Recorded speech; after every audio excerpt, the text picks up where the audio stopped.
This is the story of Rudius, a man who hits rock bottom so hard in his first life that the ground practically bounces. Jobless, hopeless, and locked away from the world, he spends his days wasting away in a room full of regrets and what-ifs. But fate gives him one last shot. After dying in a moment that's more sad than heroic, he wakes up in a brand new world, a fantasy realm full of magic, monsters, and second chances. He's born again, but with all the memories of his previous life still intact. This time, he's determined to do things right. No more hiding. No more wasting time. Now a teenager, Rudius travels the world, not just to survive, but to search for something, his missing mother, who disappeared during a massive magical disaster. The story continues, and just after the great teleportation disaster, Sylphie opens her eyes to realize she's not on solid ground, she's floating midair like a confused balloon that forgot how gravity works. Meanwhile, far away in the palace, Princess Ariel is enjoying her afternoon tea, completely unaware that a human cannonball is about to drop into her life. From the way people speak around her, it's clear Ariel isn't just some noble, she's the second princess and a serious contender for the throne. Suddenly, a loud explosion shakes the calm, snapping everyone out of their fancy tea party mood.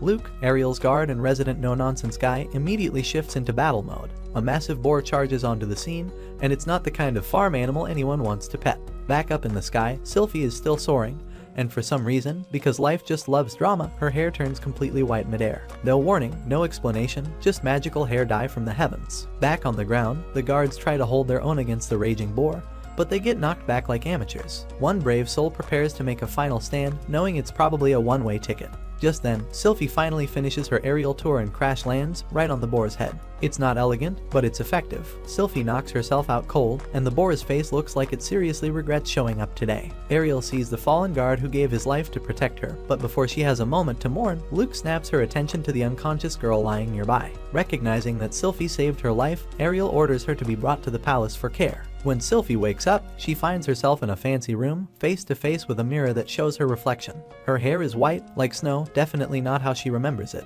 Ariel greets her calmly and explains that she's now in the palace of Asura. She then gently asks Sylphie where she came from. Sylphie, still a bit dazed, replies that her home was Buena Vista. That's when Ariel steps into her political role. She informs Sylphie that her village was attacked and her people are missing. And technically, sneaking into the royal palace like this is considered a crime worthy of punishment.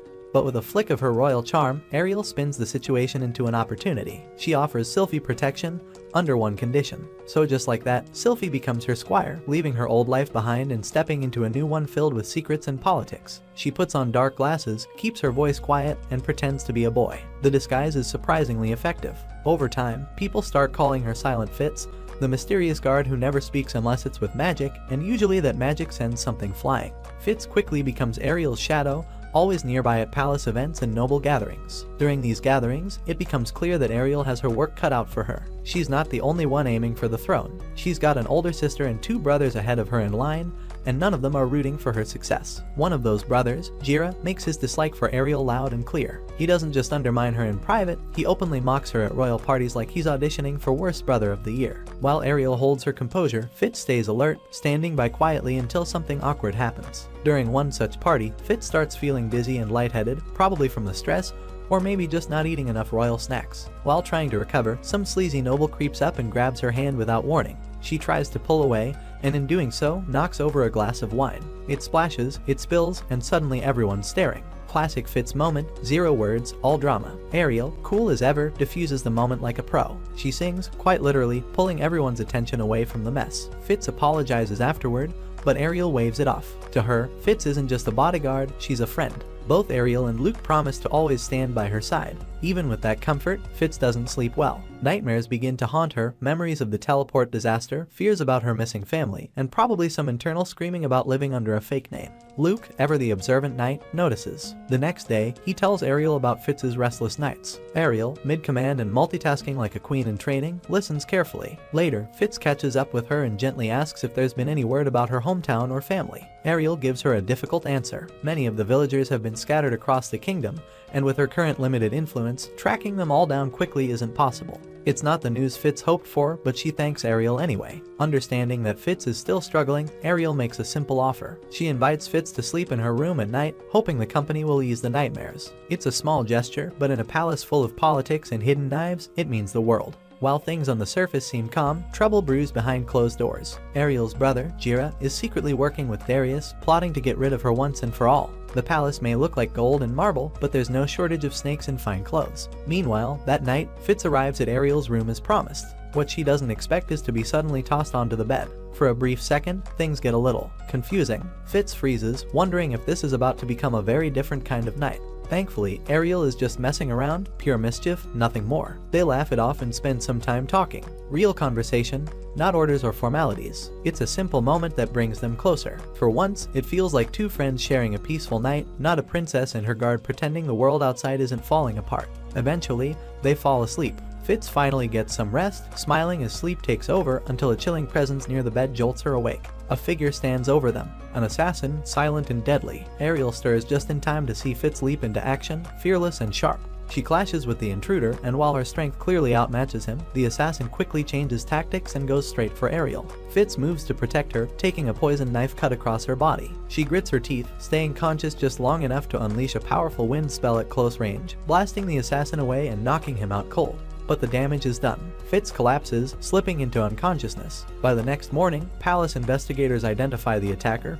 He's none other than the infamous Nightshade Eagle, a noble assassin known across the kingdom. Even more troubling is the truth behind the attack. It was an inside job. The threat didn't come from outside the palace walls, it came from within. With tensions rising and danger closing in, Ariel's advisors urge her to leave. Disappearing for a while, perhaps under the cover of studying abroad, might be the safest choice. Though she's hesitant, Ariel understands the risk. Staying would only invite more attacks. That's when Luke steps forward, promising to go with her without a second thought. Ariel, usually so composed, is deeply moved by his loyalty. As for Fitz, once she recovers, Ariel decides it's time to tell the truth. She removes Fitz's glasses, symbolic and literal, and confesses that the entire act, the disguise, the silence, it can end. Fitz is free to choose her own path now, but Sylphie, because she's always been more heart than ego, doesn't get angry. She simply says she wants to stay with Ariel. Not out of duty, not because of a title, but because they're friends. With the decision made, she puts her glasses back on, ready to keep playing the part if needed. Together, Sylphie, Ariel, and Luke leave the palace, stepping into uncertainty with the kind of trust and loyalty that even politics can't fake.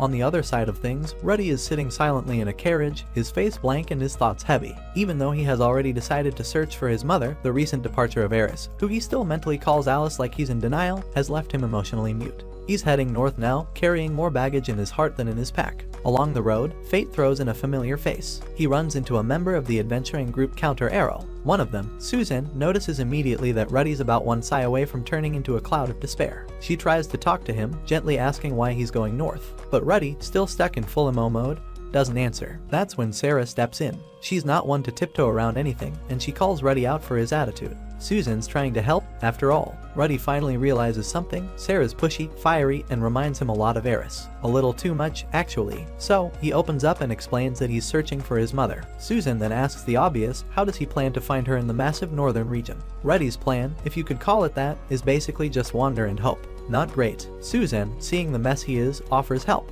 She gives him some useful information about the northern territories. Most of the countries there are poor, struggling to get by. But there are 3 that stand out. They've formed an alliance focused on developing magic. That's where they're headed next. Soon, the group arrives at their destination. Ruddy pays for a month at the inn, goes up to his room, closes the window, and flops onto the bed to sulk. Professional sulker, this one.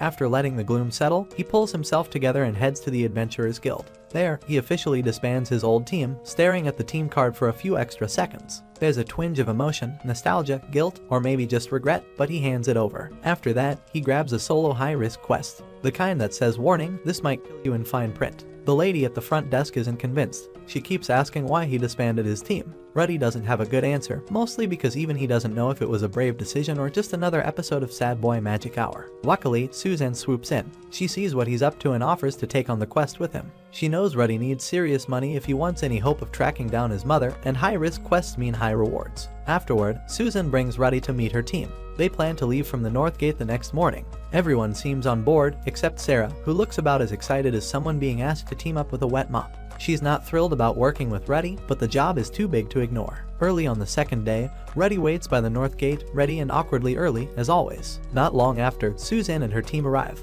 The group heads out and introductions begin along the road. Turns out Suzanne isn't just the friendly face of the crew, she's the vice captain. Timothy, the one with the calm vibe and leadership energy, is the actual captain and doubles as their magic defender. Mimir is the team's healer, and Patris, like Suzanne, is on frontline duty. Then there's Sarah, the team's center archer and also their reigning queen of sass. Sarah makes it clear right away she's not exactly thrilled about Ruddy being here. She's only tagging along because Suzanne asked, not because she trusts Ruddy. She even warns him if anyone gets hurt because of him, especially if someone dies, she won't forgive him. Zero sugarcoating. All edge. Susan steps in before the tension gets too heavy. She admits that in the future, she might not always stick with the same group. There could be changes, maybe even parting ways. When Sarah hears that, she gets a bit quiet, like someone realizing her favorite band might break up. Susan explains that while she's allowed to do what she wants for now, eventually, Sarah will need to learn how to work with different kinds of people. And let's be honest, Ruddy's the perfect test subject for patience training. When they arrive at the bears' hunting grounds, the team gathers to discuss their plan.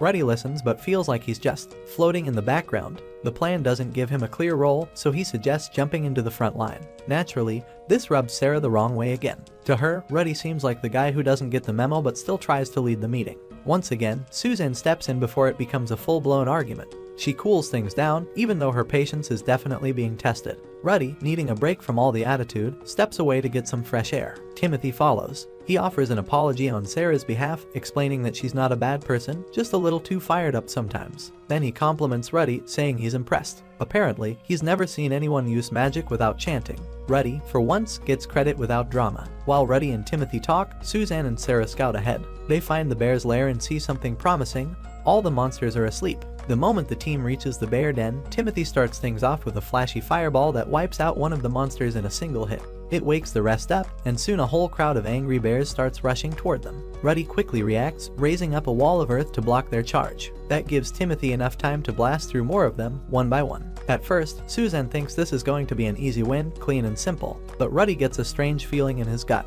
He crouches down and listens. Off in the distance, he hears it, a low rumble. Before long, the forest starts to move. Hundreds of bears start pouring out from deeper within. It's no longer a skirmish, it's a full-blown bear invasion. Timothy calls for everyone to retreat, but Ruddy hesitates. He wants to fight, to prove himself, but even he knows the odds are hopeless. So he freezes, staying right where he is, mentally preparing for the worst. Then, out of nowhere, Susan jumps in front of him and takes the hit meant for him. The rest of the team doesn't run either. They all stand their ground, willing to fight to the end. Ruddy, completely stunned, watches them risk everything. He can't understand it at first, why no one is fleeing, why his heart is racing, why his emotions are suddenly out of control. As he watches them desperately try to hold back the wave, something clicks. It finally makes sense to him. This is what it means to have comrades. People who stand and fight, not because they have to, but because they care. But even with their bravery, the group starts to lose ground. The bears keep coming. That's when Ruddy steps forward. Sarah tries to stop him, confused by what he's doing. But Ruddy calmly tells her he's got it covered.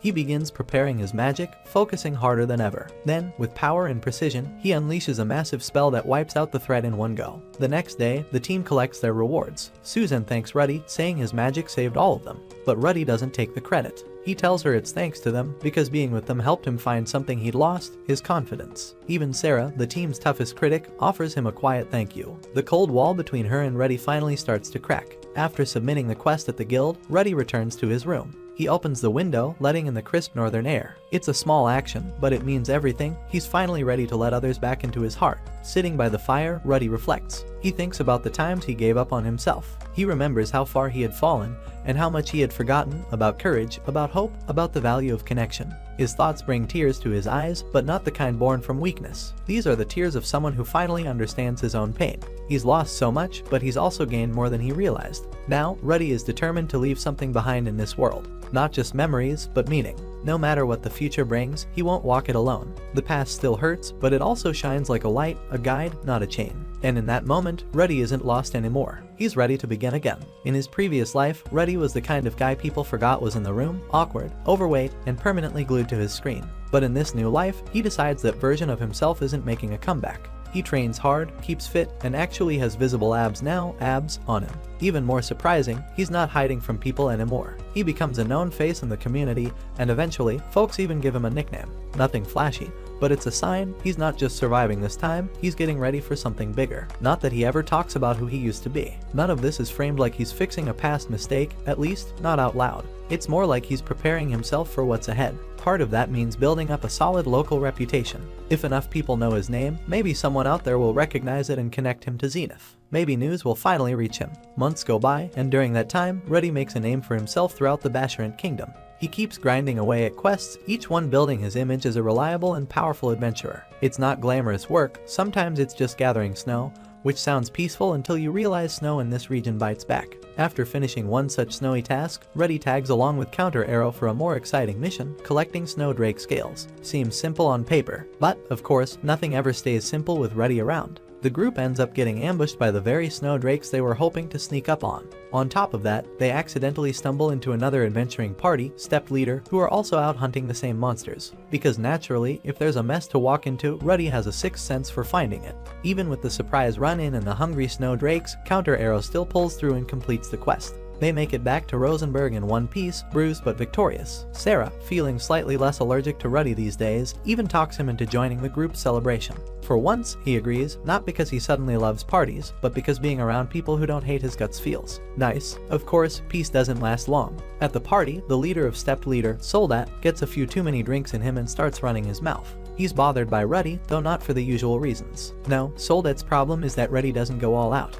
He can sense there's something more behind the quiet mage routine, and it ticks him off. Drunk adventurers and wounded pride, always a great combo. The next day, the hangover isn't even the worst part. Ruddy hears devastating news, Mimir is and Sarah is missing. The rest of Counter Arrow barely made it out of their quest after a blizzard hit, and they had no choice but to retreat. Wasting no time, Ruddy heads straight for Trier Forest, solo. He takes down the snow buffaloes like it's just another chore, no hesitation, no nonsense. Then, with quiet focus, he finds Mimir's remains and gives him the respect he deserves. But it's when he finds Sarah's earring near the wreckage of an ice fall treant that Ruddy's heart sinks. For a moment, he fears she's gone too. Luckily, she's not. Ruddy faces down the towering treant, and once again, when it counts most, he delivers. He rescues Sarah, battered but alive. Back in town, the group welcomes him with thanks and relief. Sarah, once his harshest critic, gives him genuine gratitude. But for Ruddy, it's more than a job well done. For the first time in a while, he doesn't feel like a burden or an outsider. He feels like he belongs. In their thanks, he finds something heavier than praise. He finds a sense of forgiveness, even if no one says it out loud.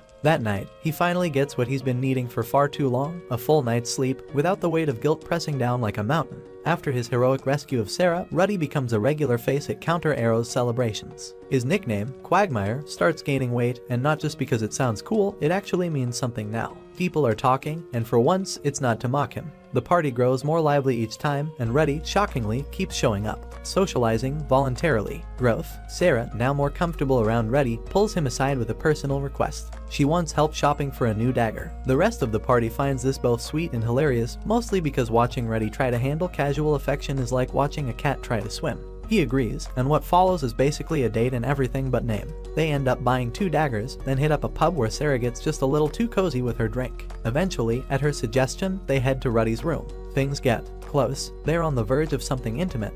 But despite the atmosphere and his own desire, Ruddy freezes. Something inside him doesn't feel right. It's not about Sarah, it's something buried deeper, a weight he hasn't shaken off. After a quiet, awkward pause, Sarah grows upset and storms out, leaving Ruddy alone with his confusion and guilt gnawing at him. Later that night, Ruddy sits in a tavern, drinking like he's trying to erase himself one cup at a time. He downs one drink after another, looking more like a washed-up poet than a rising adventurer. That's when Soldat finds him, loud, rude, and as always, ready to pick a fight. But this time, it's Ruddy who snaps. He punches Soldat and breaks down in tears, his mask cracking under the pressure of everything he's been carrying. Soldat, surprisingly, doesn't fight back. Instead, after hearing Ruddy spill the story of how Eris left him, he does something completely out of character. He helps. He drags Ruddy over to the escort district, probably figuring if anything can snap him out of this spiral, it's a distraction. There, Ruddy ends up meeting Elise, someone he helped months ago when he healed her sister. She remembers him well and greets him warmly. Ruddy stumbles back from the escort district with Elise, only to be met with a dose of harsh reality from Soldat.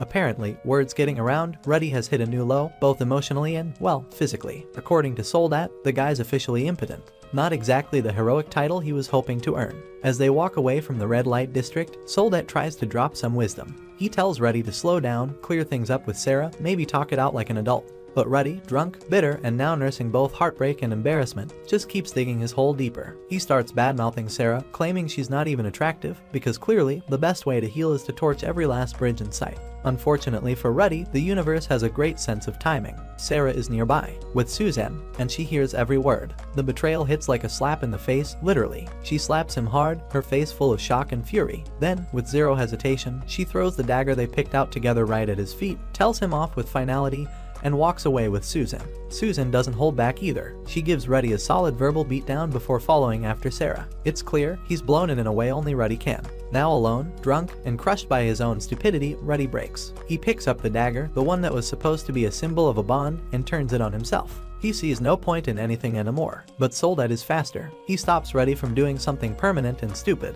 He doesn't sugarcoat things either, just tells him to stop running and fix what he can. But Ruddy's checked out. He's done. Nothing feels like it matters anymore. Seeing that talking won't help, Soldat shifts gears. He offers Ruddy a spot on a mission, an actual life-threatening one, to a labyrinth in the nearest kingdom. Maybe the danger will shake something loose in him. Ruddy, having nowhere to go and nothing left to care about, agrees. Meanwhile, word starts to travel. Ruddy, now known across the lands as Quagmire, is getting famous for something else entirely. People are talking about how he took down a rogue red dragon. The story catches the attention of Elenali's Dragon Road, who starts asking questions. When she hears Ruddy is in Pippin, Basharant Kingdom, her interest spikes. 2 years roll by since Rudius joined up with Soldat, and sadly, his condition hasn't improved. Physically, he's stronger than ever. Magic-wise, he might just be the most skilled person in the entire region. He even slayed a red dragon all on his own, which is the kind of thing that usually gets songs written and statues built. But as for downstairs, nothing. Still broken. That red dragon feat, though, is exactly what leads Elenali straight to him.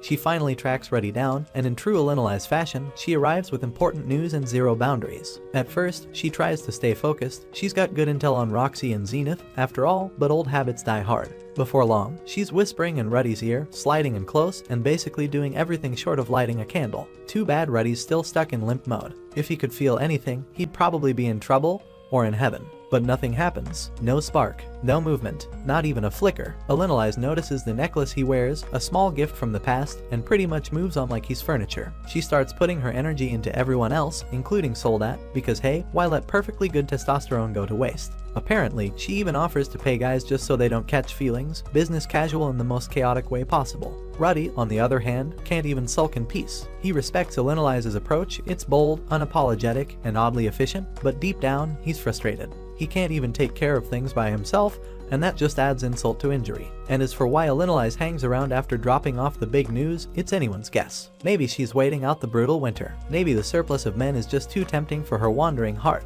Who knows? But even while she's off socializing, she never strays too far from Ruddy. She's weirdly helpful too, grabbing his mail, checking in, hovering like an unpredictable storm cloud. And then she brings him something truly surprising, a letter from Renoa University. They're offering Ruddy a spot, no tuition, no attendance requirements. Just an open door. At first, Ruddy feels pretty honored to get an invite from Renoa University. Free entry, no tuition, no mandatory classes, it's basically a golden ticket with his name on it. But even so, his heart isn't in it. His main goal is still finding his mother and reuniting with his family, and no fancy school offer is about to distract him from that. At least, that's the plan, until the man god shows up again with his usual cryptic warnings and unwanted advice. This time, the message is blunt: if Ruddy keeps chasing his family now, it'll end in disaster. But if he goes to Renoa and investigates the Fatoa teleportation incident, not only might he avoid catastrophe, but the cherry on top, his other problem might finally be cured. That's right, there's a chance his long-standing curse of eternal limpness could actually be lifted. Suddenly, Renoa doesn't sound so bad.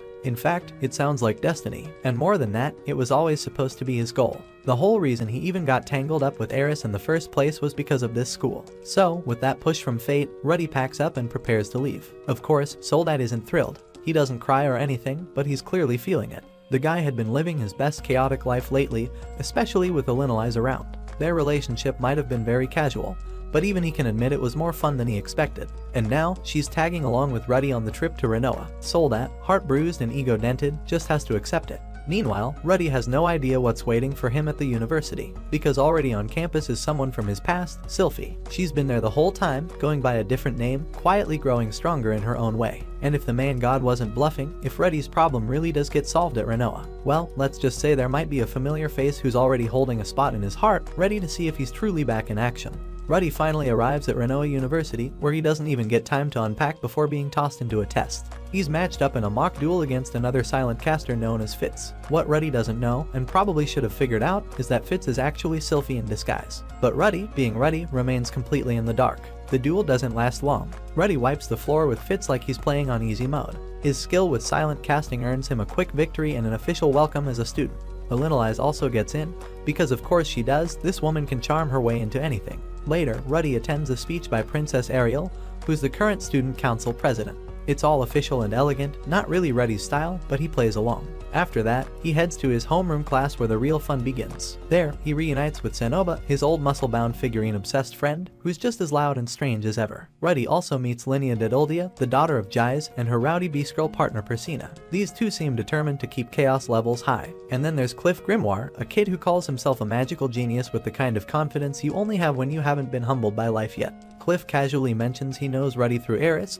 but hasn't seen her in a while. Ruddy doesn't flinch at the mention, but deep down, it probably stings. He also learns that Fitz is technically part of the class, though rarely shows up. That's one mystery wrapped in another, but Ruddy doesn't put much thought into it. Typical. After a short encounter with Fitz, Ruddy bumps into Luke, yet another Grey Rat. Luke reveals he's Ruddy's cousin and wastes no time pointing out that Ruddy's a little slow on the uptake. He hints, quite clearly, that Ruddy should have figured out who Fitz really is by now. But Ruddy, the reigning champ of obliviousness, just smiles and nods, still completely unaware that his childhood friend is right in front of him wearing sunglasses and a new haircut. At this point, someone could put a sign on Fitz's forehead saying "I'm Sylphie," and Ruddy would probably still miss it.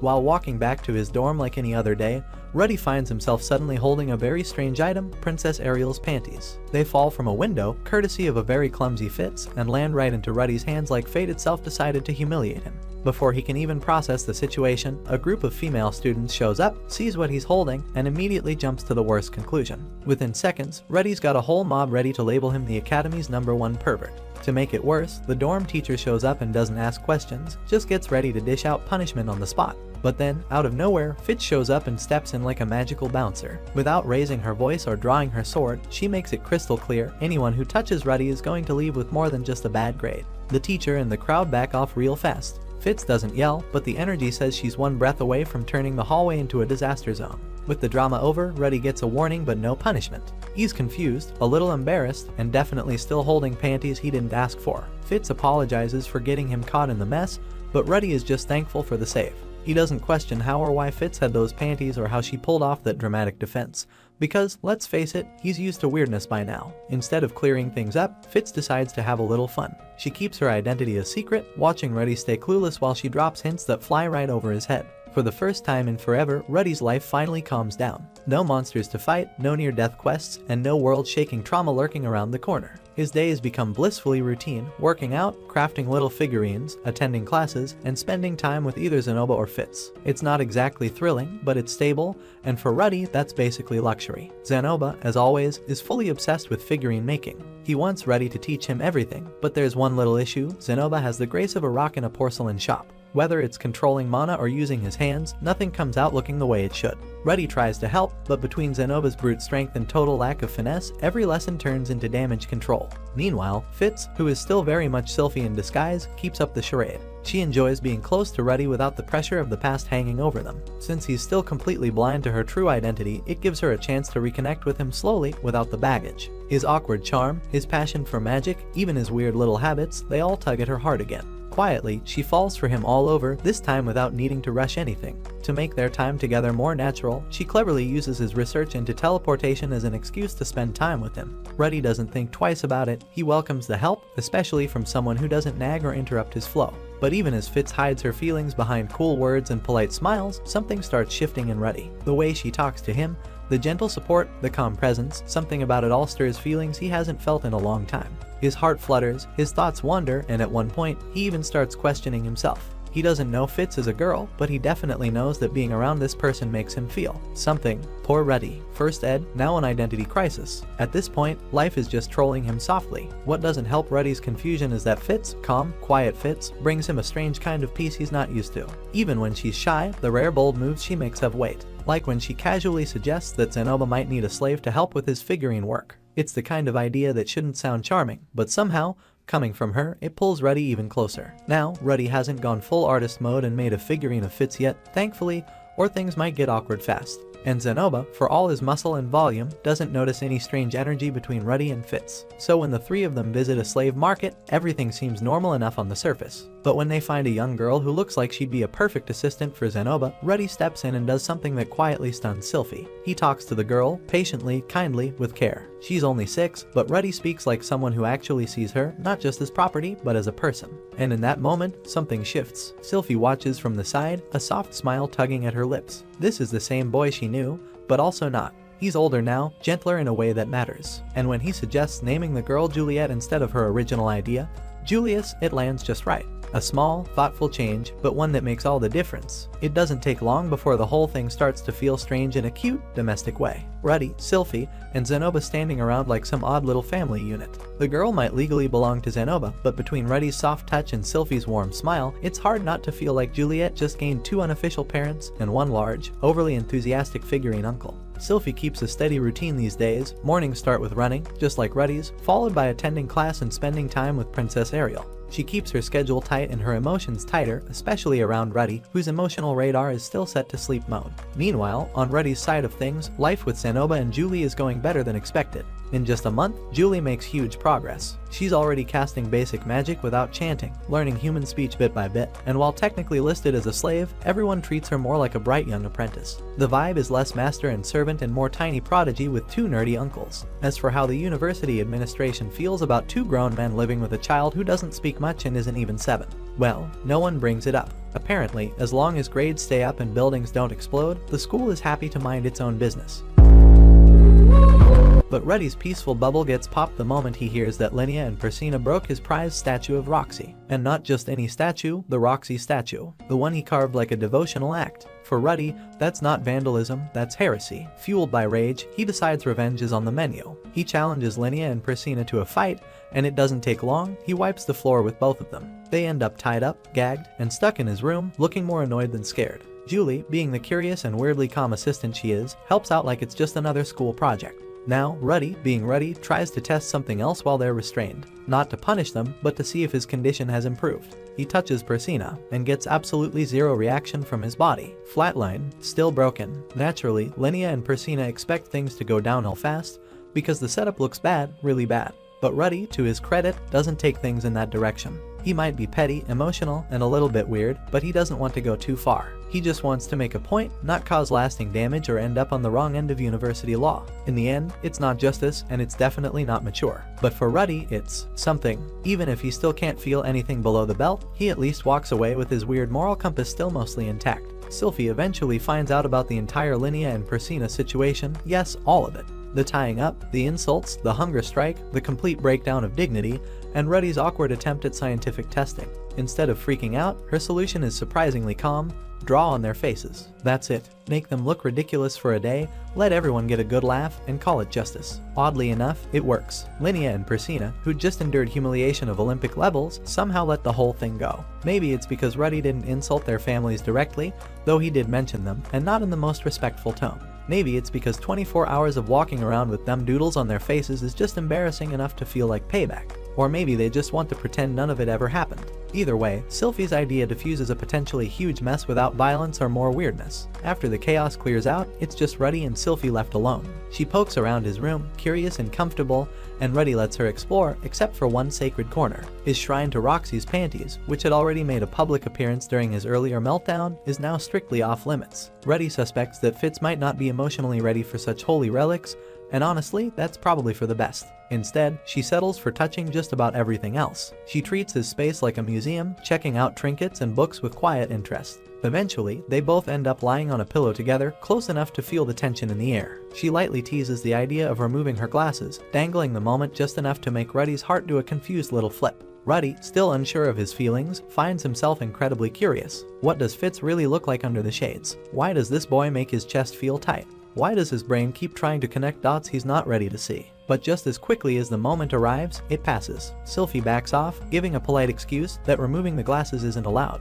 And Ruddy, emotionally clumsy as ever, just nods, still completely missing the truth that's been sitting inches from his face this whole time. Cliff, the usually uptight, sharp-tongued loner who barely tolerates Ruddy's existence, finally lets down his walls, though only after Ruddy saves him from getting thoroughly wrecked in a fight. Maybe it's gratitude, or maybe it's just that Cliff needed someone to talk to, but either way, he opens up. And then comes the bombshell, he's in love with Elinolise. Naturally, Ruddy panics a little, not only because Elinolise is, well, Elinolise, but because he knows her curse, the one that makes her need romantic attention constantly, or else her health takes a nosedive. Ruddy's not sure whether to laugh, cry, or warn Cliff with a neon sign that says abandon hope. He talks it over with Sylphie, who casually drops that she has a crush too, another clue Ruddy continues to miss like a pro. With her support, he decides to go ahead and make the introduction between Cliff and Elinolise. Elinolise, when she first hears it, is baffled. Her reaction is somewhere between confusion and suspicion. She actually wonders if Ruddy is trying to play a cruel joke on poor Cliff. But when the two are left alone, something unexpected happens. Instead of letting Cliff down gently, she accepts his feelings completely. Cliff even vows to lift her curse, and suddenly Ruddy finds himself third-wheeling a romance he never meant to create.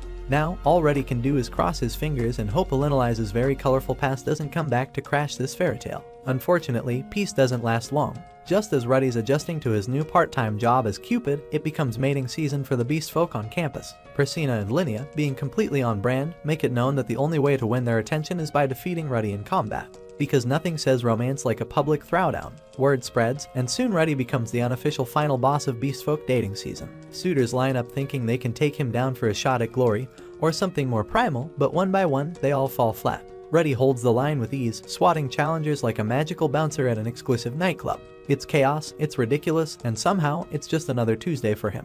After wiping the floor with a crowd of beast folk hopefuls, Ruddy finally receives his reward. And, in true Persina fashion, it's completely inappropriate. She offers up Linnea's chest as a prize, without, of course, getting Linnea's consent. Ruddy, already operating on zero self-awareness and probably even less shame, goes ahead and accepts the offer like he's won a carnival prize. Linnea, once again, finds herself the unfortunate side character in Ruddy's bizarre emotional arc. But the challenges don't stop with lovesick beastmen, because, naturally, this school apparently has an open-door policy for absolute chaos. The Demon King himself strolls in, none other than the fiancé of Demon Empress Kishirika Kishirisu. He arrives with the full intent to fight Ruddy. Not over love, not over honor, just curiosity. He wants to know if the guy Kishirika keeps praising is actually worth all the hype. Ruddy, never one to shy away from a fight or a chance to run his mouth, takes the bait and responds with some well-placed banter. Instead of trying to intimidate the Demon King, he pokes at his ego with questions, tossing out casual doubt over Kishirika's taste in men. Naturally, this lights a fire under the guy. The fight kicks off,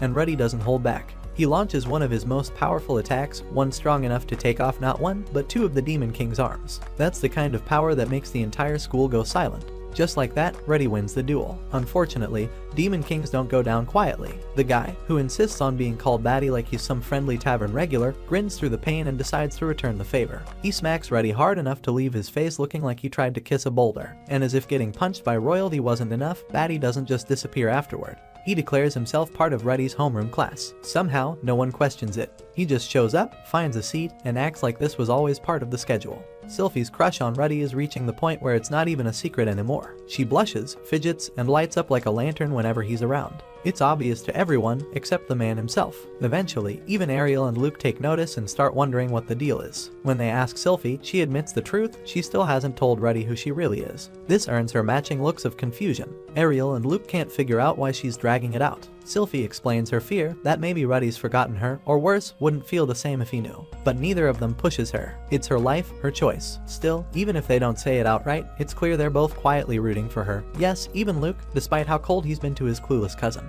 Meanwhile, Ruddy hits a wall in his magical research. The concepts of teleportation and summoning start to blur together, and nothing he tries works the way it should. Desperate for help, he finds Sylphie resting and asks for guidance. Without hesitation, she brings him to someone who might hold the answers, Nanahoshi. What Ruddy doesn't expect is what comes next. During the visit, things quickly take a turn. Nanahoshi is calm, but what she says rattles Ruddy to his core, especially when she hints that she was the one who convinced Orsted to bring Ruddy back to life. This is news to him, and before she even explains everything, Ruddy's brain short-circuits. He has a full-blown panic attack, collapsing mid-thought. He wakes up in Sylphie's lap, dazed and shaky. She gently walks him through what he missed. Nanahoshi isn't just a random summoner, she's Japanese, just like Ruddy used to be. And more than that, she might actually be the girl he died saving back in his old life. While Ruddy's been in this world for over 18 years, Nanahoshi only arrived 5 years ago, and unlike him, she hasn't aged a day since. The weirdness doesn't stop there. Her relationship with Orsted is complicated. She's working with him, but there's no love lost. There's no friendship either, it's more like a fragile alliance based on mutual goals. Nanahoshi, unlike Ruddy, doesn't want to stay in this world. Her goal is simple, go home. She fears that if she messes with the world's rules too much, if she disturbs the balance in a way that doesn't belong, she might just disappear entirely. No reincarnation, no restart, just erased. But there's a major roadblock: she doesn't have enough mana to run the kind of experiments that might send her back. So when Sylphie introduces Ruddy, who's basically a living mana battery, it feels like fate stepped in. Or at least like Sylphie unknowingly delivered a cheat code. They strike a deal. Ruddy will lend his mana to Nanahoshi's experiments, and in exchange, she'll share everything she's learned while working beside Orsted. That includes insights that might help Ruddy with the cryptic mission the man god gave him. Most of the conversation happens in Japanese, which leaves Sylphie sitting off to the side like someone stuck at a party where they don't speak the language. She doesn't say anything, but the feeling of being left out clings to her like a heavy coat. Things take a sharp turn when Nanahoshi casually drops a line that stops the room cold. She thinks she might be the cause of the mass teleportation event. That's the one disaster that turned Sylphie's life upside down, scattered families, and nearly broke the world. Sylphie snaps. All her calm, composed behavior vanishes, and for a second, it looks like she's about to murder Nanahoshi right then and there. Ruddy has to act fast, but Nanahoshi, to her credit, isn't helpless. Even with low mana, she activates her magical defense rings, throwing up a barrier just long enough for Ruddy to get between them and cool things down. Eventually, the room settles. Emotions simmer and facts take center stage. Yes, Nanahoshi may have been involved, but she's also a victim, yanked into this world without warning, thrown into chaos, and just trying to get home. Ruddy isn't ready to fully trust her, but he doesn't see her as an enemy either. And as for Sylphie, she calms down enough to realize Ruddy's heart isn't in danger, and neither is his life. Nanahoshi might be part of a bigger mystery, but she's not a rival or a threat. And as long as Ruddy keeps being the same slightly dumb, totally honest version of himself, Sylphie doesn't have to be jealous of anyone. At 16, Ruddy is finally living the kind of life that doesn't involve near-death experiences every other week. He's respected, feared, and definitely seen as the most powerful student on campus, especially after that explosive duel with Batagati. Of course, that kind of power comes with a price. Being at the top tends to isolate people, and Ruddy's no exception. Still, he sticks to his routine like it's sacred. Every morning starts with a workout, sometimes joined by Batagati, who shows up not to train but to talk Ruddy's ears off. After that, it's classes, conversations with Cliff, and time with Zenoba and Julie during lunch or figurine practice. Julie's still learning, Zenoba's still breaking everything he touches, and Ruddy's still playing teacher to two of the strangest students anyone could ask for. Now and then, Soldat swings by the area, and when he does, things get a little messier. During one visit, he catches up with Ruddy, Cliff, and Alinalize. What's meant to be a relaxed reunion turns weird fast when Soldat, ever the gentleman, casually calls Alinalize a slut in front of Cliff. The surprising part, Cliff doesn't react, not a twitch. He just sits there like it's another day at the office. By now, Cliff has heard everything. He knows about Alinalize's curse, her past, and how people talk about her. And instead of running from it, he's embraced the challenge, spending his days helping her manage it, staying loyal, and taking everything in stride like the most unexpectedly wholesome boyfriend in the room. But for Ruddy, despite having a solid routine and social interactions, there's still a fog over the idea of friendship. Sure, people talk to him, and sure, he's part of the scene, but does he actually have friends? He's not sure. That feeling only deepens after a strange moment with Sylphie, Aka Fitz. After lunch with the usual group, Ruddy runs into them, and something feels off. Not just work mode quiet or bodyguard stiffness, off. Fitz doesn't act quite like themselves, and Ruddy picks up on it, even if he doesn't know what it means. Luke brushes it off later, saying Fitz was just doing their job, nothing more. But Ruddy can't shake the feeling. Maybe it's nothing. Or maybe it's just one more mystery wrapped in his already confusing relationship with someone he still doesn't realize he's known for years. Ruddy could really use someone to talk to. But with Zenoba and Julie off doing their own thing, Batagati showing up only when the mood strikes, and Nanahoshi too busy trying to figure out how to summon people without blowing up the world again, Ruddy finds himself completely alone with his thoughts. And those thoughts are getting annoying. With nothing better to do, he decides to visit the library. It's probably the first time in a while he's gone there, thanks to spending so much time with Nanahoshi lately, which, let's be honest, has only made Sylphie more jealous by the day. But fate tosses him a lifeline, because Sylphie just so happens to be there too. Showing a bit of emotional maturity for once, Ruddy brings up the awkward silence from before. Sylphie explains, in their usual quiet way, that they avoid speaking because their voice makes people not take them seriously. That's why they became silent Fits. Ruddy actually understands. The explanation makes sense. He even theorizes that maybe Ariel uses the Fitz identity sometimes when she wants to move in secret. Whether it's just Sylphie, just Ariel, or both, he convinces himself it's fine, no need to overthink it. At least, not until his heart starts doing that fluttery thing again. Every time Sylphie gets too close, Ruddy finds himself flustered. But with Fitz still presenting as a boy, Ruddy starts spiraling. Is he catching feelings for a guy? Is this a new part of his identity awakening? In his confusion, he goes so far as to ask Genius, the guy who recruited him, straight up whether Sylphie is a man. The answer is yes. According to Genius, Fitz is a guy. It's not a crushing blow, just a new layer of confusion. Ruddy doesn't feel upset, just lost. Fortunately or unfortunately, depending on how you look at it, a minor mishap in the library clears everything up. Ruddy, through sheer luck or divine prank, finds out that Sylphie aka Fitz is not a man. He doesn't get a confession, doesn't get the full truth, but the mystery gets cracked just enough. Sylphie panics and bolts, leaving Ruddy alone again, but this time with a very specific piece of clarity. 1. He is absolutely not gay, as confirmed by his very functional physical reaction, and 2. There's clearly more to Fitz than what meets the eye. He doesn't push it. With his head still lingering and a fragile connection forming, Ruddy decides not to rush anything.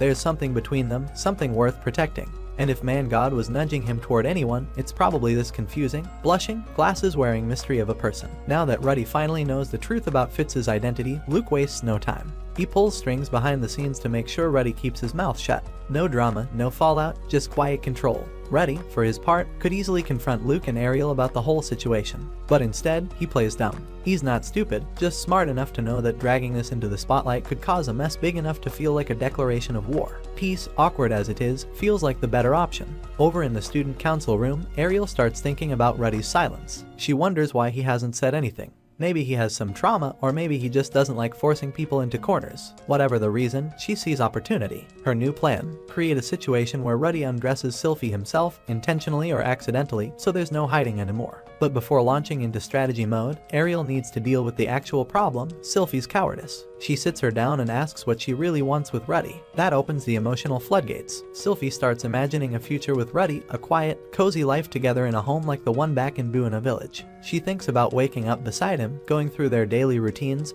and sharing warm, peaceful moments. Of course, her thoughts don't stay pure for long. They quickly shift into steamier territory, and she blurts out something a little too detailed, a little too loud. Ariel, keeping her composure like the true royal she is, interrupts the fantasy. She challenges Sylphie to mentally replace herself with another woman in the scene, Nanahoshi, for example. Sylphie does so, and suddenly she's picturing herself peeking through a window while Ruddy and Nanahoshi get very close in a neighboring house. The jealousy hits hard. With that emotional ammo loaded, Ariel lays it out. If Sylphie chickens out again like she did the night before, there won't be a second chance. Ariel will personally ban her from even being near Ruddy. The stakes are clear, and Sylphie agrees. This time, she's in for real. Later on, Sylphie finds Ruddy and asks him for a favor. She spins a story about Ariel being annoyed over nobles boasting about their powerful guards. Ruddy, always ready to punch something, immediately offers to go knock out the competition. But Sylphie corrects him, that's not the plan. Instead, Ariel wants to prove Fitz's worth by retrieving a rare flower, the Freeze Fringe. Problem is, it only grows deep in the Forest of Hail, and it's the dead of winter. The place might as well have a sign that says enter if you're into frostbite. Ruddy, ever the tactician when he's not being a magical mess, suggests they don't need to flex their power directly to get the flower. He figures he can pull some strings, use his connections, and make the whole thing look like a lucky coincidence. Sylphie, always cautious, worries it might backfire. If people find out it's staged, it could embarrass everyone, especially Ariel. But Ruddy has a point. Power doesn't always come from brute strength. Influence, reputation, the ability to move people without lifting a hand, that's power too. And Ruddy, he's finally starting to realize he has more of it than he thought. So he plans to hire a group of 10 adventurers. Not too many to be suspicious, but enough to make the forest trip look like a busy hub of activity. He tells Sylphie they'll all be doing random tasks, gathering herbs, pretending to be lost, whatever it takes, while she alone collects the rare freeze-fringed flower. The spotlight stays on her, but the danger gets spread out. Sylphie is a little unsure about the crowd size, having been told Ariel preferred a low-profile approach, but Ruddy pushes forward with confidence. He assures her she won't be left alone in danger. In fact, he's going with her, no questions asked. After all, she's helped him more times than he can count, being her escort is the least he can do. Touched by his thoughtfulness and ability to spin the situation into something manageable, Sylphie thanks him. Her nerves ease up a little. With Ruddy by her side, she feels like the plan might actually work. Soon enough, the two of them head into the Forest of Hail. The cold bites hard, the air is sharp, and most sane people would have turned back at the first frostbite in tow. But Ruddy is prepared. His bag is packed with enough supplies to survive an Arctic expedition: blankets, tools, potions, maybe even snacks. Sylphie is quietly impressed. He's come a long way from the impulsive kid she once knew. Ruddy insists he's doing this just because he wants to help, not for praise, not for favors. He doesn't even want payment. That, more than anything, earns him even more points in Sylphie's heart. As they push deeper into the forest, Sylphie discreetly activates a magical communication ring. Its color changes to alert allies outside the forest, quietly locking into place the final layer of Ariel's plan. She also uses her magic to subtly manipulate the weather. Rain clouds begin to form overhead, something highly unusual in the middle of a northern winter. Ruddy notices immediately. He may be carrying supplies and playing it cool, but he doesn't miss much. Ruddy, being a water saint class magician, should have no trouble clearing away a bit of rain. So when the clouds roll in and the downpour starts, he's immediately on edge. Something about the storm feels off. He tries to dispel it but fails, which only adds to his confusion. Sylphie, still playing the part of Fitz, apologizes and blames it on interfering with his staff, but even that explanation feels thin. They decide to take shelter in a nearby cave, which is just big enough for 2 people and a pile of questions. Ruddy, already suspicious of the weather and Fitz's weirdly calm reaction, starts putting the pieces together. The rain is unnatural, too fast, too focused, too convenient. He wonders if someone's trying to slow them down, or worse, target them, maybe even Ariel. But if that were true, why is Fitz so composed? She should be just as anxious. Then it hits him, maybe this delay was planned. Maybe she planned it. Still, he doesn't panic. Instead, he decides to make a fire, pulling out dry firewood he had stashed away earlier. Always the Boy Scout, even when emotionally clueless. He removes his soaked outerwear, revealing a heavy gray robe that's just as wet underneath. Using controlled heat magic, he dries each layer carefully, making sure not to scorch the fabric or himself. Once his clothes are set aside to finish drying, his attention shifts to Fitz. She's trembling, her clothes are soaked, and while she's trying to keep her cool, the cold isn't being polite. Ruddy acts fast, using earth magic to seal off the entrance of the cave, leaving a small gap for air. The cave warms slightly, but the dampness lingers. He considers his options. He could suggest she strip and dry her clothes like he did, but that's a quick way to make things awkward, or worse, offensive. Elves are known for guarding their modesty, and Fitz has been presenting as male all this time. Ruddy's not about to step on a cultural landmine. Instead, he offers a compromise. He'll turn around, close his eyes, and let her handle the drying herself. No peeking, no pressure. But then Fitz surprises him. She insists that he help her undress. The moment is tense, strange, and way outside Ruddy's comfort zone, until his hands reach for her glasses. And that's when everything changes. The glasses come off, and the recognition hits him like a bolt of lightning. Fitz is Sylphie, his childhood friend, the girl who disappeared during the teleportation disaster, the one he feared he'd lost forever. Sylphie can't hold back anymore. The emotions she's been bottling up for years finally burst out, and she breaks into tears. She confesses everything, her love, her fear, her longing. She doesn't want to keep hiding. She wants to stay by his side, now and always. Ruddy is completely stunned. After all this time, after all the close moments, quiet talks, and weird fluttery feelings, how did he not figure out that Fitz was Sylphie? The realization hits hard, but it also makes sense. She's changed. She's no longer the teary-eyed girl clinging to his sleeve, now she's calm, collected, and mature. Well, mostly. She still melts in his arms like warm bread, and Ruddy can't help but jokingly wonder if she's been secretly using some softening magic or laundry agent. As she explains how she waited for him back in Buena Village, hoping he'd return, Ruddy listens in silence, gently stroking her head while she presses closer. She lifts her tear-streaked face, knows a mess, emotions overflowing. Ruddy's not sure what to say. This kind of raw honesty isn't something he's great at handling. But then she drops a heartfelt confession that leaves him speechless. She's loved him since back then. And now, even more. She begs him not to leave her again. She wants to stay with him forever. Ruddy's brain, already working at half capacity from emotional overload, completely blanks out. He flashes back to all the times Sylphie was there for him. All the moments she stuck close, no matter what. He wonders if part of this is still that same old dependence, or if she's become someone new entirely, someone who stands on her own, someone like the Fitz he had grown to admire. But whatever this confusion is, it doesn't stop what comes next. He leans in and kisses her, deep, honest, passionate. No overthinking, no regrets, just raw feeling. Things escalate quickly from there. They move into more intimate territory, driven by emotion and years of longing. But just as they're ready to take that final step, Ruddy runs face first into the same wall that's haunted him before. His body doesn't respond. Again, the same crushing wave of embarrassment and frustration washes over him, just like with Sarah. And now it's happening with the girl he finally loves, in the most vulnerable moment they've ever shared. Panicked, Ruddy apologizes immediately, trying to explain before things spiral. He braces for shame, maybe even anger, but mostly he's angry at himself. All the growth, all the healing, and still he can't fully escape the scars of his past. Sylphie sees it right away. Ruddy is crushed. His frustration, his fear of rejection, all of it written on his face like a bad spell gone wrong. But instead of recoiling or making things worse, she leans in gently, bringing warmth to a moment that could have turned cold. She reminds him, softly and honestly, that being together doesn't have to mean that. They can still share the night, still be close, without needing to prove anything. That reassurance wraps around Ruddy like a blanket. Sylphie, ever the emotional MVP, suggests they drop the titles and formalities. No more Fitz senpai, just Sylphie and Ruddy. The moment they agree, something shifts, less awkward tension, more natural closeness. They sit together, the fire crackling beside them, filling the quiet with a calm rhythm. With the pressure gone, they talk. Sylphie opens up about everything, her time training in Buena Village, the lessons in magic, the etiquette drills that still haunt her dreams. She shares how she eventually became Princess Ariel's guard, and how the path that led her there was built on hope, grit, and the fear she'd never see Ruddy again. Then she tells him about the pendant, the one he's carried all this time. She made it, a piece of their past, tucked into the present without him even knowing. It's the kind of sentimental gut punch Ruddy wasn't ready for, but definitely needed. The next day, they head back to Rinoa. Ariel and Luke are already waiting, no doubt suspicious of why the flower mission took a little longer than expected.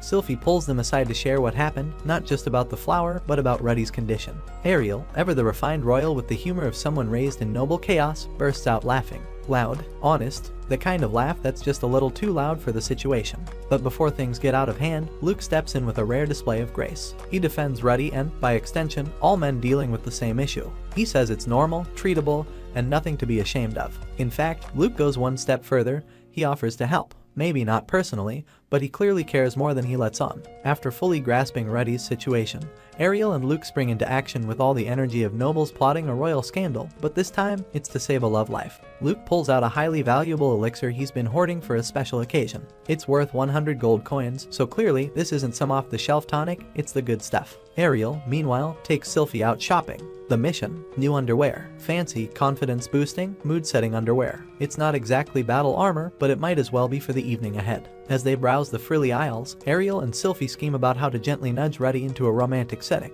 The idea of getting him drunk comes up, of course, and there's even a suggestion of a full-blown seduction plan. Luke, ever the too honest guy with too much family trivia, casually drops the fact that Ruddy might not be drawn to Sylphie because of the Greyrat family's ahem preference for women with, well, more up top. It's a brutal blow to morale, but he follows up with a solution, a potent aphrodisiac brewed from rare Batarusu flower petals. It's expensive, rare, and borderline magical. He hands it over to Sylphie with clear instructions and a note of confidence, reminding her of all the times she saved his life. She's stunned, touched, and ready. That night, everything falls into place. Ruddy and Sylphie share the aphrodisiac, and slowly, something shifts. The tension melts, hearts open, and the once impossible becomes real. Sylphie watches, eyes wide, as Ruddy's body responds, finally. After everything, it actually works. By morning, though, Ruddy wakes up alone. For a horrifying moment, it feels like Eris all over again. The pain floods back, raw and sharp, before he even has time to fully process it. Then Sylphie returns, casually stepping in after thanking Luke and Ariel. Ruddy, overwhelmed by the wave of relief, breaks down.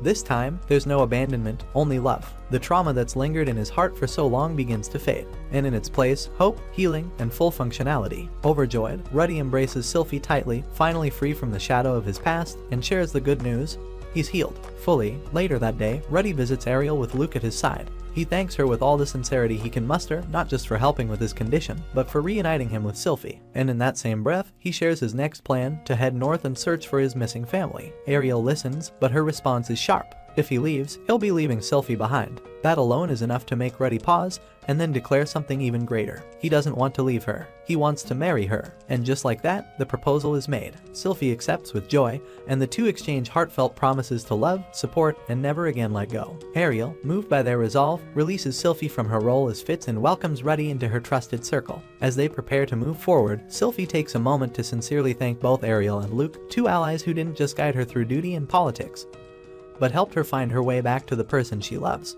And so, Rudius continues his journey. If you enjoyed watching him fumble through life with magic and memories, don't forget to subscribe, leave a comment, and hit that like button.